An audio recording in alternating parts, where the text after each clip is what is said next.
ఉన్న బంగారాన్ని విడిపించి ఆ రోజు ఆన్లైన్ రేటుకే మేము కొంటాం. Sharma gold company. భారత ప్రభుత్వ వ్యవస్థలో అత్యంత కీలకమైనది కంట్రోలర్ అండ్ ఆడిటర్ జనరల్ అంటే కాగ్.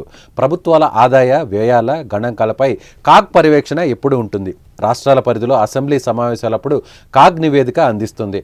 అంతటి ప్రతిష్టాత్మక భారత కంట్రోలర్ అండ్ ఆడిటర్ జనరల్ బాధ్యతలను ఏపీకి చెందిన కొండ్రు సంజయ్ మూర్తి చేపట్టారు.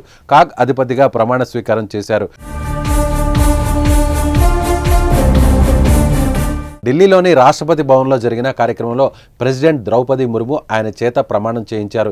ఈ పదవి చేపట్టిన తొలి తెలుగు వ్యక్తిగా సంజయ్ మూర్తి అరుదైన ఘనత సాధించారు. అమలాపురం మాజీ ఎంపీ కేఎస్ఆర్ మూర్తి కుమారుడు కొండ్రు సంజయ్ మూర్తి 1964 డిసెంబర్ 24వ తేదీన జన్మించిన సంజయ్ మూర్తి మెకానికల్ విభాగంలో ఇంజనీరింగ్ని చదివారు.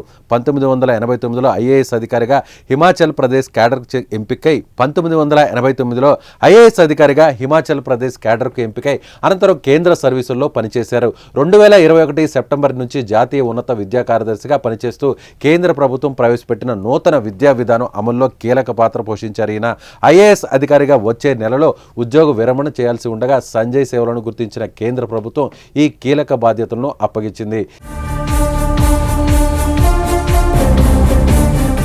ఈ స్థానంలో నియమితులైన వారు గరిష్టంగా 6 సంవత్సరాలు కానీ లేదా 65 ఏళ్ల వయసు వరకు కానీ కొనసాగడానికి వీలుంది. సంజయ్ మూర్తి తండ్రి కేఎస్ మూర్తి 1996లో కాంగ్రెస్ పార్టీ తరఫున అమలాపురం నుంచి లోక్సభకు ప్రాతినిధ్యం వహించారు. అంతకుముందు ఆయన కూడా ఐఏఎస్ అధికారిగా కేంద్ర ప్రభుత్వంలో కార్యదర్శి స్థాయిలో సేవలు అందించారు.